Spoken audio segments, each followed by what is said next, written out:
Rahul Singh, CIO of Equities at Tata Mutual Fund, is joining us right now on the show. Rahul, good morning to you.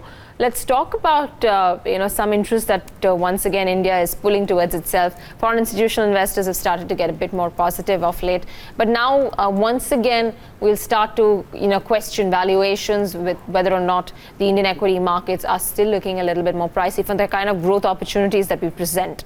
Do you feel 2020 will be any different from the current year?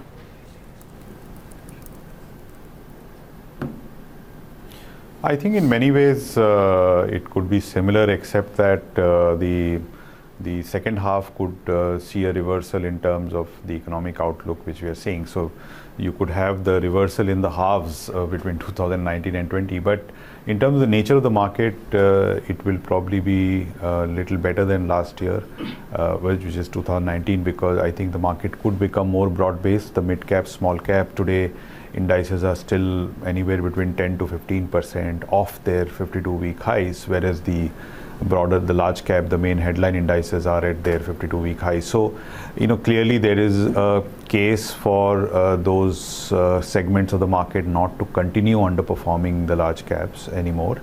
But when it starts to outperform is really going to be a function of how soon and how fast the economic recovery can come back. I don't see that happening for the next quarter or so, or maybe 6 months. But beyond that, I think things are falling in place. I think the risk aversion in the market is coming down. We have seen some normalization of inventory in autos, which is, mind you, is where the slowdown first started. And therefore, we need to watch that space in autos for any kind of recovery. So I think things are looking good for a broader market, from a broader market point of view. From a large cap main headline indices point of view, we'll probably have very similar year in 2020 as we had in 2019. Rahul, good morning.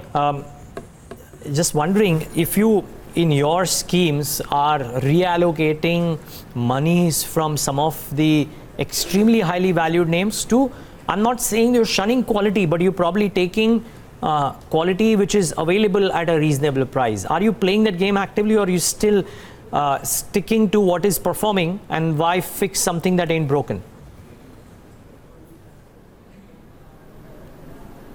No, our investment philosophy is growth at reasonable price. So we constantly evaluate companies not in terms of absolute valuation or whether it's expensive or cheap, but in relation to what they might do on earnings relative to expectations. So a company is expensive when it starts disappointing on expectations, and I think that's happening with a lot of quality and growth names, as you mentioned.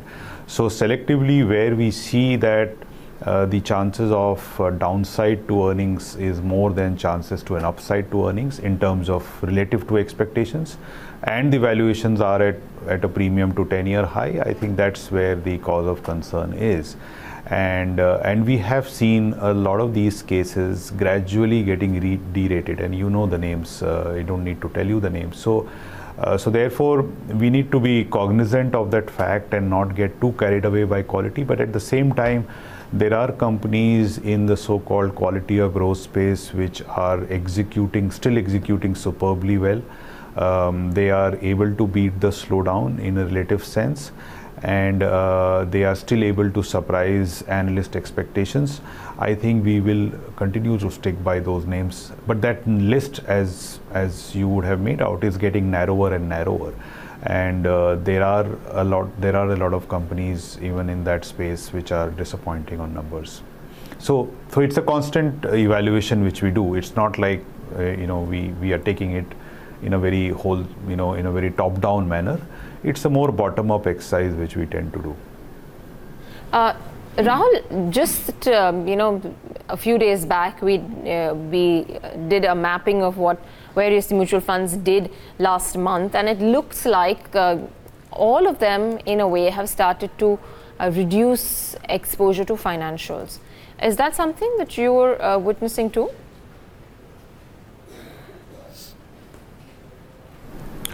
We have been positive on corporate banks and some of the large retail lenders, and we see really no reason to pull back money from there.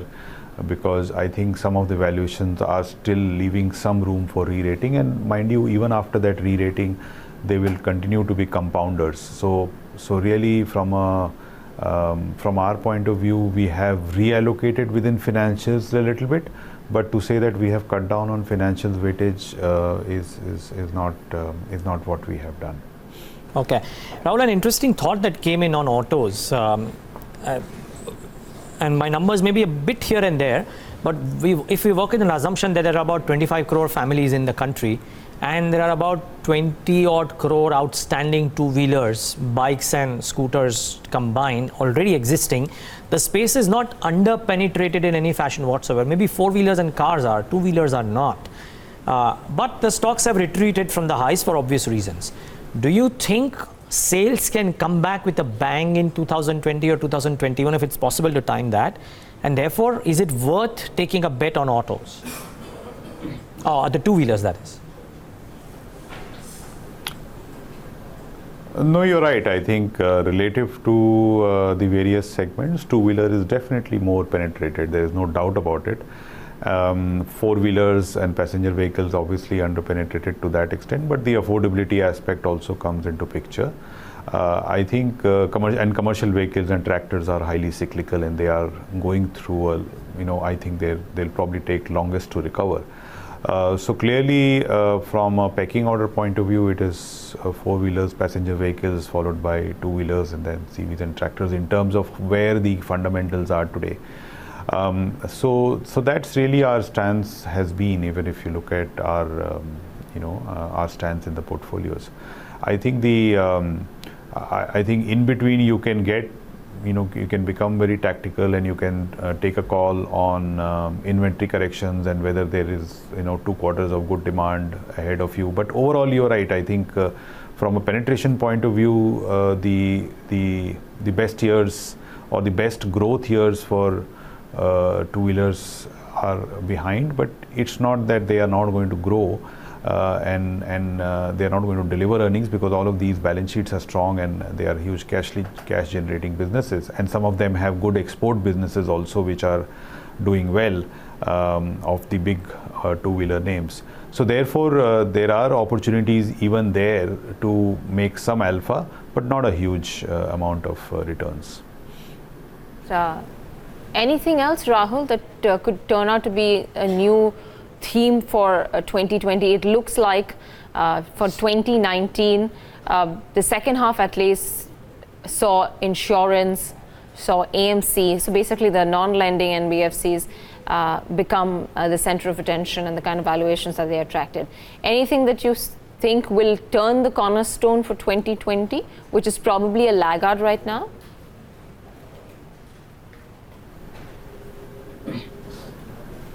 Well, I think the sector which was a laggard till now, but in the last 3 months it has done well, is telecom. I think things are looking up for that sector. I think there are more, if not tariff hikes, there are more reliefs which could come its way, because clearly government is very keen that the industry structure is maintained. So that will benefit the existing incumbents in the space in terms of the valuations.